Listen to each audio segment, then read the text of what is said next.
Scene 1, হিমালয়ের বরফে ঢাকা পথ।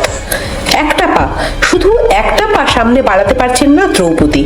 হিমালয়ের ঠান্ডা বাতাসে 36 বছর পর প্রথমবার তিনি একা অনুভব করছেন। কেন? সিন 2, ঠিক 36 বছর আগে এই একই মুহূর্তে অন্য একটা পা ভাঙছিল দুর্যোধনের, ভীমের গদার আঘাতে, শ্রীকৃষ্ণের ইশারায়। দুটো ঘটনা, দুটো সময়, কিন্তু একই পরিণতি, কারণ প্রতিশোধ জন্ম দেয় আরো প্রতিশোধের। 18 দিনের সেই ভয়াবহ যুদ্ধ, 99 জন কৌরব নিহত। দুর্যোধন মৃত্যু ভয়ে দৈপায়ন হ্রদের জলের তলায় মায়াশক্তিতে লুকিয়ে আছেন, কিন্তু পাণ্ডবরা তাঁকে খুঁজে বের করলেন, আর শ্রীকৃষ্ণের ইশারা অনুযায়ী ভীম সর্বশক্তি দিয়ে দুর্যোধনের উরুতে আঘাত করলেন। দুর্যোধন সেখানেই দৈপায়ন হ্রদের তীরে পড়ে গেলেন। মহাভারতের শল্যপর্ব অধ্যায় 58 শ্লোক 31 থেকে 35 অনুযায়ী দুর্যোধন পড়ে থাকলেন সেই রক্তাক্ত তীরে। মরছেনও না, বাঁচছেনও না, যন্ত্রণায় কাতরাচ্ছেন তিনি। অনেকে বিশ্বাস করেন যে এখানেই মহাভারতের যুদ্ধ শেষ হয়েছিল। এরপর পাণ্ডবরা 36 বছর হস্তিনাপুর শাসন করেন। শেষ পর্যন্ত পাণ্ডব ও শ্রীকৃষ্ণ পৃথিবী ত্যাগ করে স্বর্গে এবং বৈকুণ্ঠে চলে যান, আর পৃথিবীতে শুরু হয় কলিযুগ। কিন্তু তারপর কি হলো মহাভারতের? তবে সেই সময়ে ফিরে যাওয়ার আগে কমেন্টে একটিবার কিন্তু প্লিজ লিখুন জয় শ্রীকৃষ্ণ। চলুন ফিরে যাই মহাভারতের যুদ্ধের সেই শেষ দিনে। যুদ্ধের পরে শেষ রাত্রি। তুমি মৃত্যু কামনা করবে দুর্যোধন? শ্রীকৃষ্ণের এই অভিশাপের কারণে পায়ে সেই বিভৎস আঘাতের পরেও দুর্যোধন মারা যাননি। মহাভারত যুদ্ধ শেষ হওয়ার পর যখন পাণ্ডবরা মনে করেছিলেন যে তাঁরা এবার নিরাপদ, ঠিক সেই রাতেই অশ্বত্থামা পাণ্ডব ক্যাম্পে ঢুকে একের পর এক নিরস্ত্র নিদ্রিত মানুষদের মারতে লাগলেন। এমনকি তিনি দ্রৌপদীর 5 ছেলেকেও মেরে ফেললেন। এই ছেলেরা তখন 18 থেকে 20 বছরের তরুণ, উপপাণ্ডব বলে তাদের ডাকা হতো। এই ঘটনার পর যখন দ্রৌপদী তার 5 ছেলের মৃতদেহ দেখলেন, তখন তার চিৎকার শুনে পাথর পর্যন্ত কেঁদেছিল।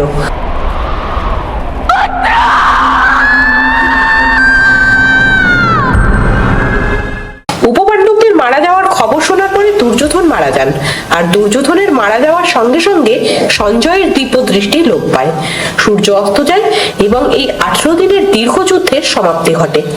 আজকের দিনে 1950 থেকে 60-এর দশকে কুরুক্ষেত্রের প্রত্নতাত্ত্বিক খননে এমন অনেক অস্ত্র আর কঙ্কাল পাওয়া গেছে যা এই ভয়ানক যুদ্ধের রিয়েল প্রমাণ দেয়।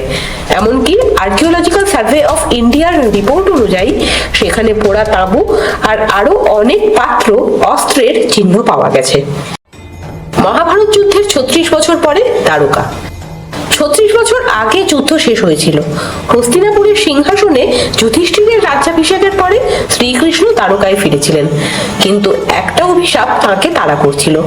100 পুত্র হারিয়ে সন্তান শোকে কাতর মাতা গান্ধারী শ্রীকৃষ্ণকে অভিশাপ দিয়েছিলেন, मैं तुम्हें श्राप देती हूँ कि जिस प्रकार मेरे वंश का नाश हुआ है, उसी प्रकार एक दिन तुम्हारा भी पूरा वंश नष्ट हो जाएगा। तुम्हारी द्वारका देखते ही देखते जलमग्न हो जाएगी, जिसके अवशेष भी नहीं रहेंगे। ये तुम्हें एक माँ का श्राप है।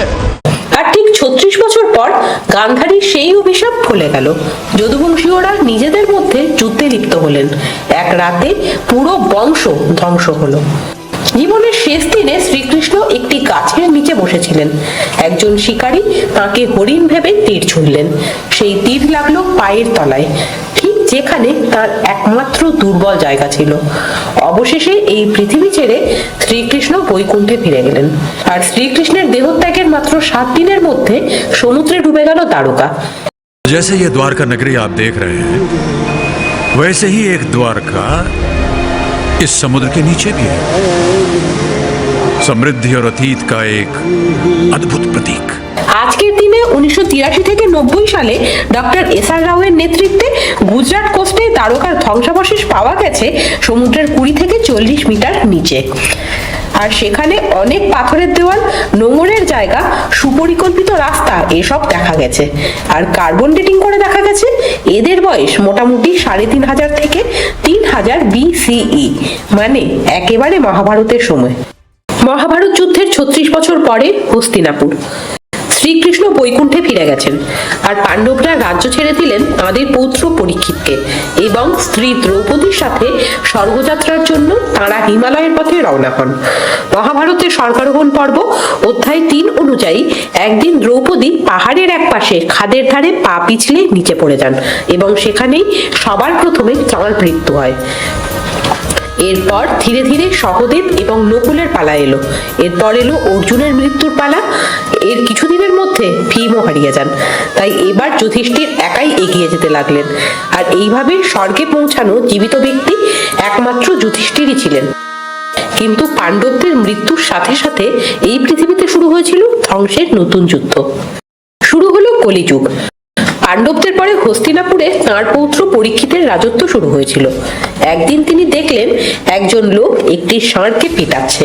ষাঁড়টির 3টি পা ভাঙা, শুধু একটি পায়ে সে দাঁড়িয়ে আছে। পাশে একটি গরু কাঁদছে।